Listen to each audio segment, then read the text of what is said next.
There is a dangerous lie almost everyone grows up believing. The lie is that loyalty protects you. That if you stand by someone long enough, forgive enough, sacrifice enough, remain patient enough, life will eventually reward your devotion. It sounds beautiful because it appeals to everything we want to believe about human relationships. We want to believe that people recognize consistency, that they value the person who never leaves, that they remember every silent sacrifice. But reality operates on a much colder psychology. Loyalty doesn't automatically create appreciation. Sometimes it creates permission. Permission to expect more. Permission to take without giving. Permission to stop noticing the very person who has always been there. The cruelest part is that exploitation almost never begins with betrayal.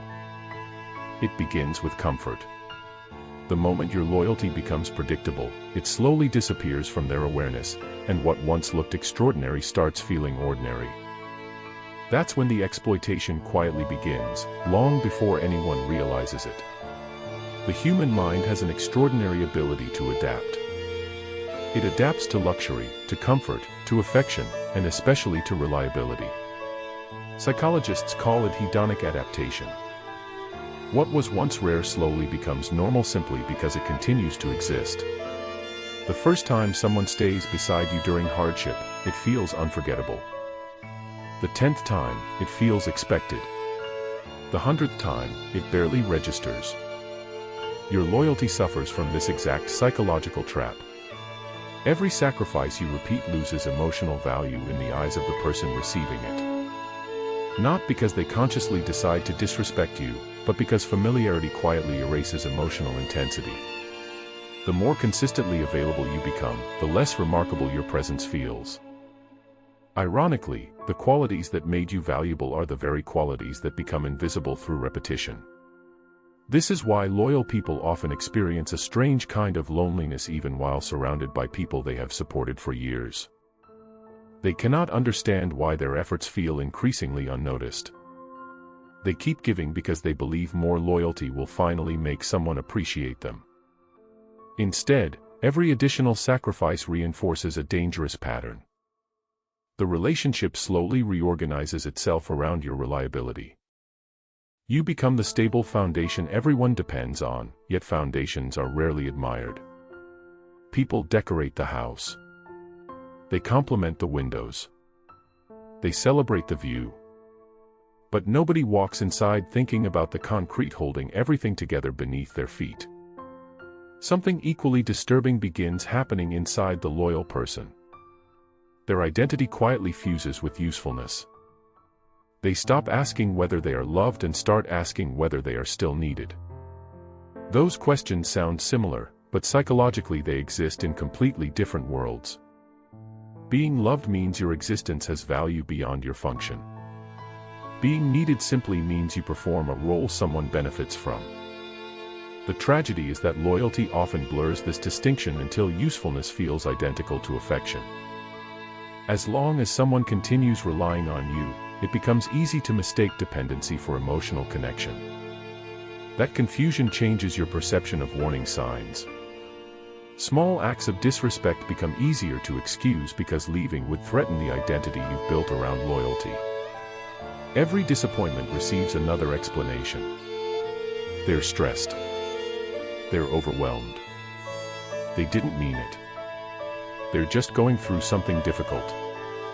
Eventually you become less loyal to the other person than you are to the story you've been telling yourself about them. You protect the image instead of confronting the reality. Your loyalty stops serving the relationship and starts defending an illusion. The most effective exploiters understand something that even psychologists have documented repeatedly.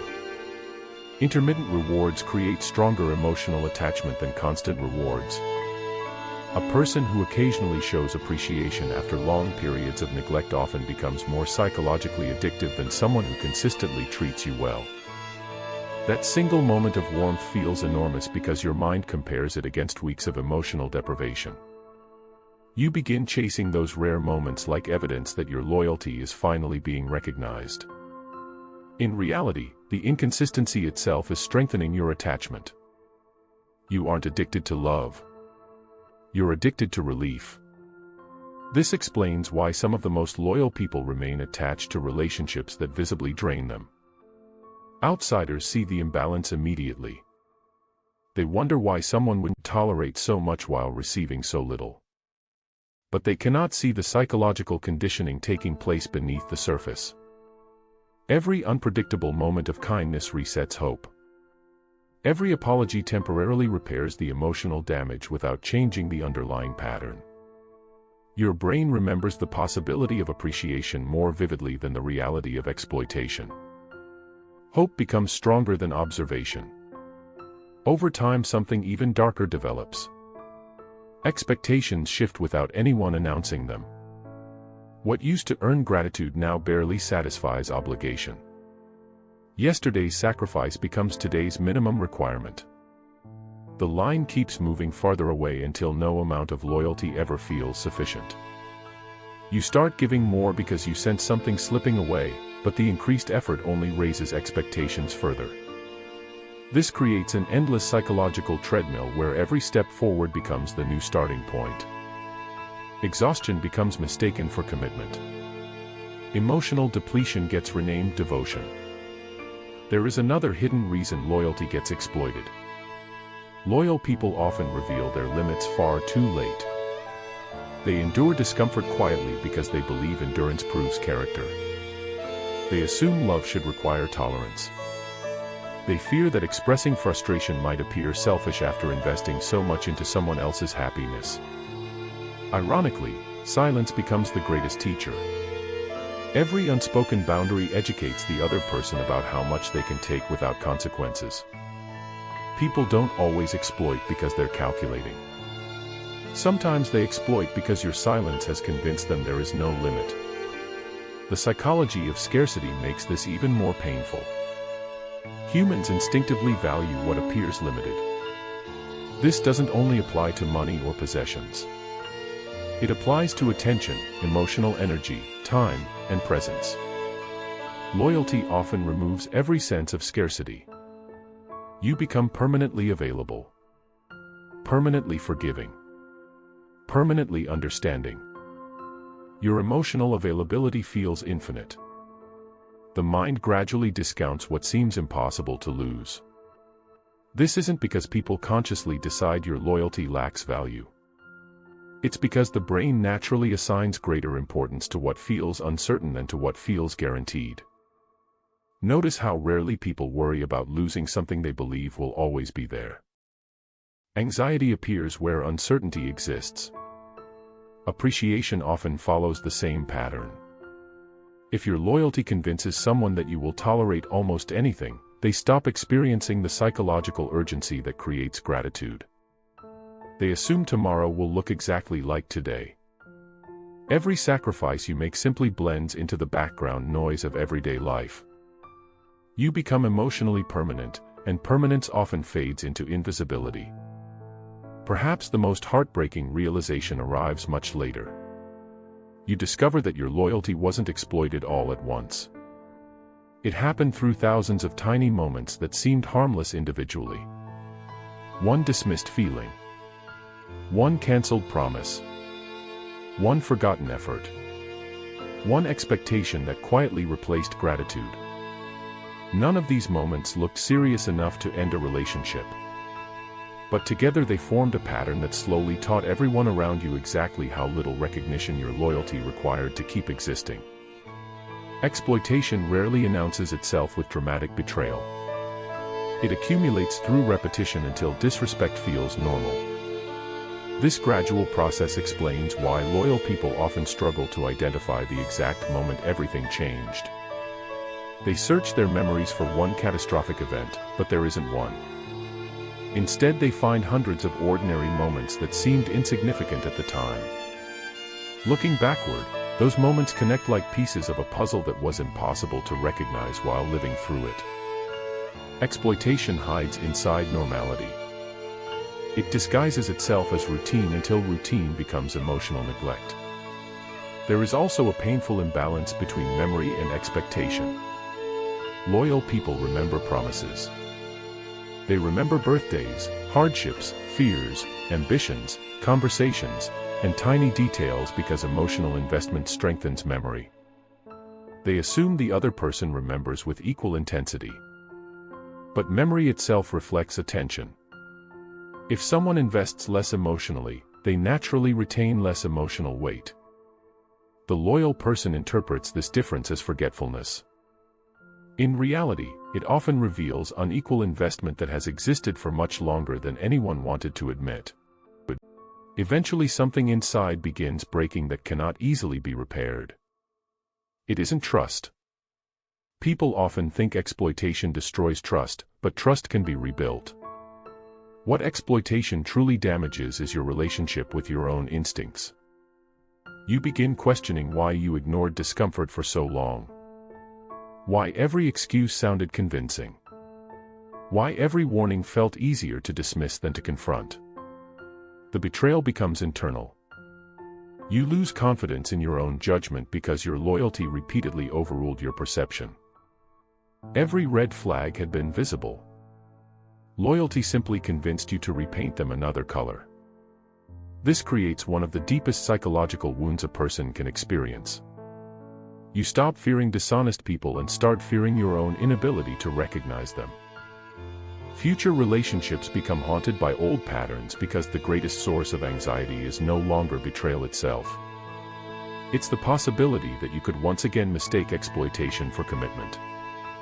Every act of kindness feels suspicious.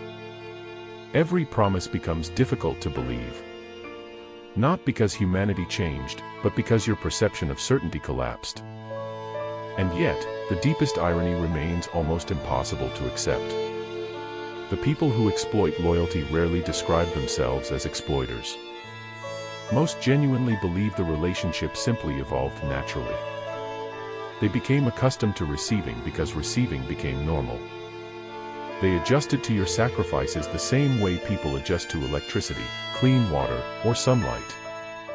Constant blessings quietly disappear from conscious appreciation. The exploitation often feels invisible from both sides until distance finally exposes the imbalance. Only then does everyone realize how much one person carried while everyone else called it normal. Distance has a strange psychological effect. It restores contrast. Things hidden by constant exposure suddenly become obvious through absence. The effort nobody noticed becomes impossible to replace. The stability everyone depended on reveals itself only after it disappears. Suddenly people recognize the emotional labor that had quietly held everything together for years. But recognition that arrives only after absence carries a painful truth. Appreciation delayed long enough often arrives too late to repair what constant neglect has already destroyed. The haunting part is that exploitation rarely ends with anger. It usually ends with emotional silence. Loyal people eventually stop explaining because they've explained too many times already. They stop expecting understanding because expectation itself has become exhausting. They don't always leave dramatically. Sometimes they simply become strangers long before they physically disappear. Their voice sounds the same. Their smile looks familiar. But the invisible investment that once animated every interaction has already withdrawn. The relationship continues existing outwardly while emotionally it has already become a memory. Maybe that is why exploited loyalty leaves such a lasting scar. It forces you to confront a truth most people spend their entire lives avoiding. Love and loyalty are not the same force. Loyalty can survive where love has quietly disappeared. Loyalty can continue feeding relationships that stopped nourishing it years ago. Loyalty can remain faithful to memories while reality slowly transforms into something unrecognizable. And because loyalty feels morally beautiful, it often disguises emotional imbalance so convincingly that even the person living through it cannot distinguish devotion from self-erasure until the damage has already become irreversible. In the end, the cruelest lesson is not that loyalty is dangerous. It is that loyalty without mutual awareness slowly becomes invisible. Invisible effort becomes expected effort. Expected effort becomes unpaid emotional labor. Unpaid emotional labor becomes exploitation. And exploitation almost never arrives wearing the face of cruelty. More often, it wears the calm, familiar face of someone who simply stopped noticing everything you never stopped giving. By the time they finally understand your value, they are often standing in the empty space your loyalty used to fill, wondering why everything suddenly feels colder, never realizing that the warmth they miss was never automatic. It was carried quietly, day after day, by the one person who believed loyalty would be enough.